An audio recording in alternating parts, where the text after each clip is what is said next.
नमस्कार बच्चों। आज हम लोग पिछली क्लास में केमिस्ट्री के सिलेबस पे हम लोगों ने चर्चा किया था। उसके बाद पहला चैप्टर हमारे सिलेबस का जो फर्स्ट यूनिट है वो बेसिक कंसेप्ट ऑफ केमिस्ट्री। इसमें जो कंटेंट है उनको हम लोगों ने देखा था कि क्या क्या है। और आज शुरुआत करते हैं। सबसे पहले केमिस्ट्री का इंट्रोडक्शन देखते हैं। इंट्रोडक्शन में हम देखेंगे सबसे पहले साइंस क्या है, फिर केमिस्ट्री क्या है, केमिस्ट्री का कैसे डेवलपमेंट हुआ और इसका क्या यूज है हमारे लाइफ में, इसको हम देखेंगे। उसके बाद फिर इंट्रोडक्शन के बाद फिर मैटर पर आते हैं।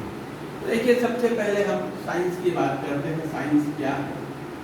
तो नेचर में जो ढेर सारे प्रोसेस चलते हैं, जितने नेचुरल प्रोसेस हैं, उनके पीछे कॉज क्या है, कैसे वो चलते हैं, हम कैसे उनको समझेंगे और उसको एक्सप्लेन कैसे करेंगे। जितने नेचुरल प्रोसेस हैं उनको समझने के लिए और उनको एक्सप्लेन करने के लिए एक प्रॉपर उनका सुटेबल एक्सप्लेनेशन हो। इसके लिए पिछले समय में प्राचीन काल से, एंशियंट टाइम से ह्यूमन बीइंग ने जो नॉलेज का एक सिस्टम प्राप्त किया है, जो सिस्टमेटाइज किया है नॉलेज को, जो नॉलेज प्राप्त किया है, गेन किया है, उसी नॉलेज को हम साइंस कहते हैं। तो नेचर की अंडरस्टैंडिंग के लिए और जो नेचुरल प्रोसेस हैं उसको समझने के लिए, उसकी व्याख्या, उसका एक्सप्लेनेशन देने के लिए ह्यूमन बीइंग ने जो एक सिस्टमेटिक नॉलेज अर्न किया है, नॉलेज उसने जो है नॉलेज को जो सिस्टमेटाइज किया है, उसी सिस्टमेटिक नॉलेज को हम क्या कहते हैं? साइंस कहते हैं। तो पहला पॉइंट साइंस से लेकर के पहले डेफिनेशन है, in order to understand and explain the natural process.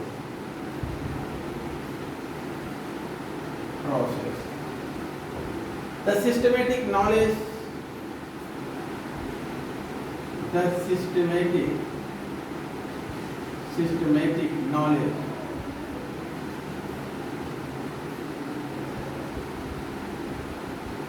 knowledge जो ह्यूमन बीइंग द्वारा गेन किया गया, गेन बाय ह्यूमन बीइंग, मानव द्वारा,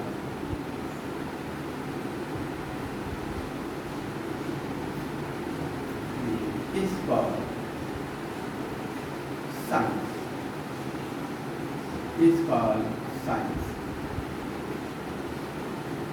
तो साइंस क्या है? Systematic knowledge. साइंस क्या है? Systematic knowledge. साइंस जो है वो सिस्टमेटिक नॉलेज है। और इस सिस्टमेटिक नॉलेज की क्या रिक्वायरमेंट थी? नेचर को, नेचुरल प्रोसेस को, नेचुरल हैपनिंग को की अंडरस्टैंडिंग के लिए और उसको के प्रॉपर एक्सप्लेनेशन के लिए जो नॉलेज हमने सिस्टमेटाइज किया, जो एक सिस्टमेटिक नॉलेज प्राप्त किया, उसी सिस्टमेटिक नॉलेज को हम क्या कहते हैं? साइंस कहते हैं। और नेक्स्ट अब आते हैं केमिस्ट्री। साइंस एक बड़ा स्ट्रीम है, बड़ा सब्जेक्ट है। इसके अंतर्गत ढेर सारे स्ट्रीम्स आते हैं। अब साइंस की वह स्ट्रीम, वह शाखा जिसके अंतर्गत जो है हम किसी सब्सटेंस का प्रिपरेशन, किसी पदार्थ की प्रिपरेशन, उसका मॉलिक्यूलर स्ट्रक्चर, उसकी प्रॉपर्टी और उसके केमिकल रिएक्शंस को, केमिकल चेंजेस की स्टडी करते हैं। That branch is called chemistry. फिर एक बार फिर से देखते हैं, chemistry is that branch of science which deals with the preparation, properties, molecular structure and properties shown by the matter. Matter द्वारा, द्रव्य द्वारा या किसी भी कंपाउंड द्वारा, किसी भी पदार्थ द्वारा जो प्रॉपर्टीज शो कर दी जाती हैं, या के उस पदार्थ का प्रिपरेशन, उसका मॉलिक्यूलर स्ट्रक्चर, उसके द्वारा शो की जाने वाली प्रॉपर्टीज और जो रिएक्शंस उसके द्वारा शो की जाती हैं, इनकी स्टडी हम साइंस के जिस स्ट्रीम के अंतर्गत, जिस ब्रांच के अंतर्गत करते हैं, उसे हम केमिस्ट्री कहते हैं। तो नेक्स्ट पॉइंट देखते हैं, the branch of science, the branch of science, the branch of science, विज्ञान की शाखा, which deals with the, which deals with the, जो कि डील करता है या जिसके अंतर्गत हम अध्ययन करते हैं, preparation,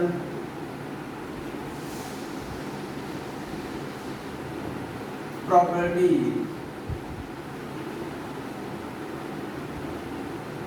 molecular structure, molecular structure and properties of the compound या substance and properties of any substance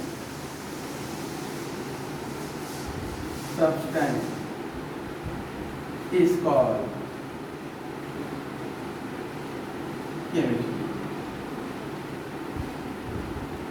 chemistry ये साइंस का एक स्ट्रीम है, एक ब्रांच है, और इसके अंतर्गत हम किसकी स्टडी करते हैं, डिफरेंट सब्सटेंसेस के प्रिपरेशन की, उनकी प्रॉपर्टीज़ की, उनके जो है मॉलिक्यूलर स्ट्रक्चर की, और उनके द्वारा जो रिएक्शंस शो किए जाते हैं, उनकी preparation, properties, molecular structure and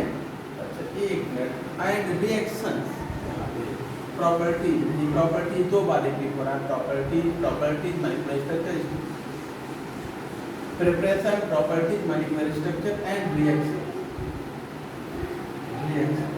अभिक्रियाएं जो इसके द्वारा कर जाती हैं किसी कंपाउंड द्वारा, इसको हम केमिस्ट्री कहते हैं। अब देखा जाए केमिस्ट्री का डेवलपमेंट कैसे, केमिस्ट्री का डेवलपमेंट अगर हम देखते हैं तो अर्ली स्टेज में मानव दो चीज़ों की खोज कर रहा है। मानव जो है, ह्यूमन बीइंग या जो केमिस्ट थे, वो दो चीज़ों की खोज पे अपना कार्य कर रहे थे, दो चीज़ों को प्राप्त करना चाहते थे, और उसमें था फिलासफर्स स्टोन पहला था। अर्ली केमिस्ट, ध्यान देंगे, अर्ली केमिस्ट क्या चाह रहे थे, अर्ली केमिस्ट इनकी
है मैटर की स्टेट। जो डिफरेंट स्टेट्स ऑफ मैटर हैं वो है सॉलिड स्टेट, सॉलिड, लिक्विड और गैस। ये मैटर के 3 नेचुरल स्टेट है। वैसे वेपर है, वेपर भी मैटर का एक अलग स्टेट है, गैस से अलग होता है। उसके बाद जो है प्लाज्मा स्टेट है, बोस-आइंस्टाइन कंडेंसेट है। इस तरह से हम 5-6 मैटर की स्टेट देखते हैं। बट नेचुरली हमारे सराउंडिंग में, हमारे इर्द गिर्द जो मैटर के जो स्टेट पाए जाते हैं वो ये 3 हैं, और इनको हम टेम्परेचर चेंज द्वारा एक दूसरे में कन्वर्ट कर सकते हैं। यदि हम सॉलिड को हीट दें, सॉलिड को गर्म करें तो लिक्विड में, लिक्विड को हीट दें तो ये किस में, गैस में बदलता है। गैस को कूल कर दें तो फिर ये किस में बदल जाता है, लिक्विड में। लिक्विड को फिर से कूल कर दें तो ये किस में बदल जाता है, सॉलिड में। तो मैटर के ये 3 स्टेट हैं जो एक दूसरे में इंटरकन्वर्टिबल हैं। तो मैटर के 3 स्टेट पाए जाते हैं जो एक दूसरे में इंटरकन्वर्टिबल हैं, सॉलिड, लिक्विड एंड गैस। देखा जाए अभी एक एक करके। पहले देखते हैं सॉलिड स्टेट। मैटर के 3 फिजिकल स्टेट हैं और सबसे पहले देखते हैं सॉलिड स्टेट। पहला, first state of matter is solid.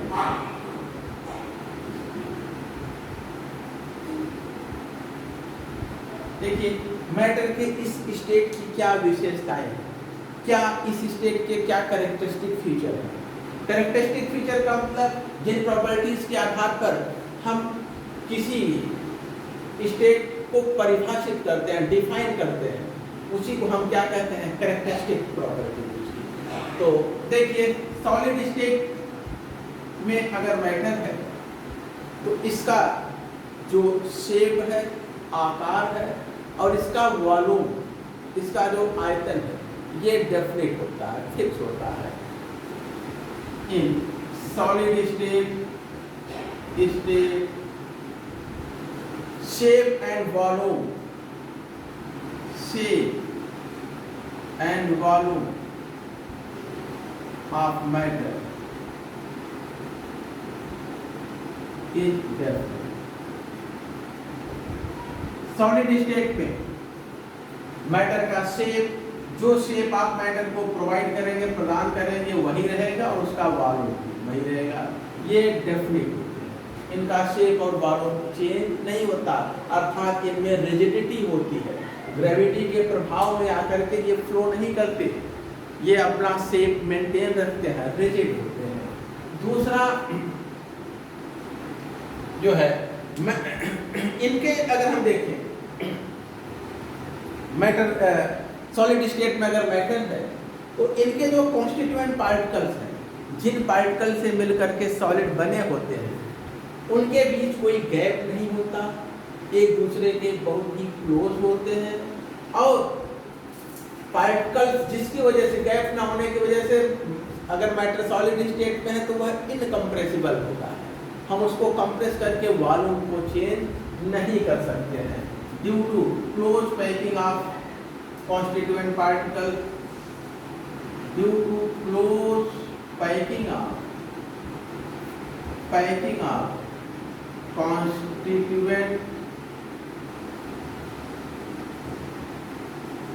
constituent particles की क्लोज पैकिंग के कारण सॉलिड स्टेट में मैटर इनकम्प्रेसिबल होता है। Matter in solid state is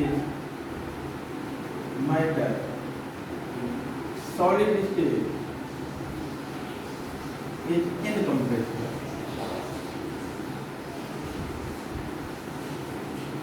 solid matter को हम प्रेशर अप्लाई करके, प्रेशर एक्सर्ट करके कंप्रेस नहीं कर सकते हैं। It is not possible to compress matter in solid state by applying pressure. यहाँ पर जो है पार्टिकल्स के बीच में कोई गैप न होने के कारण इनमें केवल और केवल वाइब्रेशनल मोशन होता है। जो पार्टिकल्स हैं सॉलिड के, जिन पार्टिकल से मिलकर सॉलिड मैटर बना है, उनके पास केवल वाइब्रेशनल डिग्री ऑफ फ्रीडम होता है। ट्रांसलेशनल और रोटेशनल मोशन वो नहीं करते हैं, केवल वाइब्रेट करते हैं। तो पार्टिकल्स ऑफ सॉलिड वो जिन पार्टिकल से मिलके बना होता है ऑफ सॉलिड है ओनली वाइब्रेशनल डिग्री ऑफ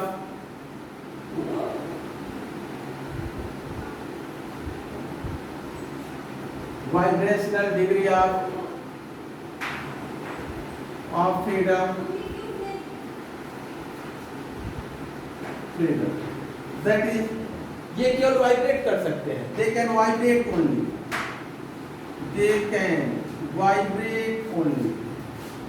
ये केवल वाइब्रेट करते हैं। Translational and rotational motion is not possible in solid particle. Translational and rotational motion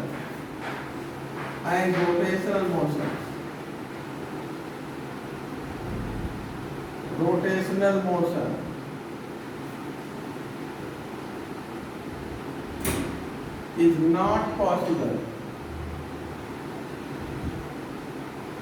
in the particles of solid. Solid particle में ऐसा संभव नहीं है। नेक्स्ट, इनके जो मेल्टिंग और बॉइलिंग पॉइंट होते हैं सॉलिड के, वो बहुत हाई होते हैं, रूम टेम्परेचर से बहुत हाई। रूम टेम्परेचर से बहुत ऊपर तक आप अगर इनको गर्म करेंगे तब इनकी मेल्टिंग पॉसिबल है और तब इनका बॉइलिंग पॉसिबल है। तो मेल्टिंग एंड बॉइलिंग पॉइंट जो सॉलिड मैटर के हैं वो बहुत हाई होते हैं रूम टेम्परेचर से। Melting and boiling points of solid are melting and boiling point of solid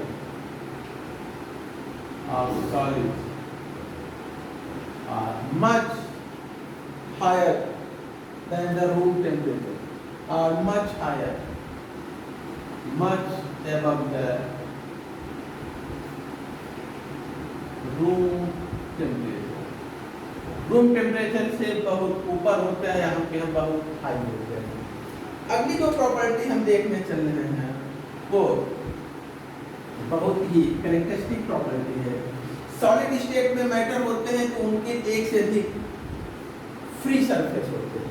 solid state में मैटर है तो हमें कहीं से किसी बर्तन में रखने की उसको जरूरत नहीं होती है, मैटर को सपोर्ट करने की आवश्यकता नहीं होती, कहीं भी रख दीजिए वो ऐसे पड़ा रहता है और किसी भी साइड से आप उसको टच कर सकते हैं, कहीं से कंटेनर बर्तन की दीवार हम नहीं लगाते। तो सॉलिड के जो एक से अधिक फ्री सरफेस होते हैं, सॉलिड मैटर है उसके एक से अधिक फ्री सरफेस है, उसको आप कई साइड से टच कर सकते हैं, जिधर से चाहे सॉलिड सरफेस को आप सीधे टच कर सकते हैं। सॉलिड से मोर देन वन फ्री यानी कि अनबाउंड सरफेस, एक से अधिक फ्री सरफेस होता है। जबकि लिक्विड में आप देखिए, अगर आपने लिक्विड लिया है तो उसको किसी ग्लास में किसी बर्तन में रखे हैं, ये लिक्विड है, तरल पदार्थ है, आप इधर से इसको टच नहीं कर सकते, इधर से नहीं, इधर से ये एक बर्तन से या दीवार से बाउंडेड है, किसी सॉलिड मैटर से ये बाउंडेड है, आप इसको केवल ऊपर से ही टच कर सकते हैं। एक फ्री सरफेस होता है ठोस अवस्था में। अगर गैस जो है गैसियस स्टेट में मैटर है तो एक भी फ्री सरफेस नहीं होता, हर तरफ से बाउंडेड होता है। आप किसी भी तरफ से गैसियस स्टेट में मैटर है और आप उसके बाहर उसको टच नहीं कर सकते, जैसे ओपन करेंगे मैटर फैल जाएगा। एक भी फ्री सरफेस गैसियस स्टेट में नहीं होते, सारे के सारे बाउंड सरफेस होते हैं। तो हम लोगों ने सॉलिड की डेफिनेशन देखी, अब लिक्विड और गैसियस स्टेट हमें देखते हैं। लेकिन आज की क्लास का समय हमारा 30 मिनट का समाप्त होता है। आज की क्लास यहीं पे रोकते हैं। अब लिक्विड और गैसियस स्टेट में मैटर की क्या कैरेक्टरिस्टिक प्रॉपर्टीज होगी, इसके विषय में हम लोग कल की क्लास में यानी नेक्स्ट क्लास में चर्चा करेंगे। आज इसी पे नमस्कार।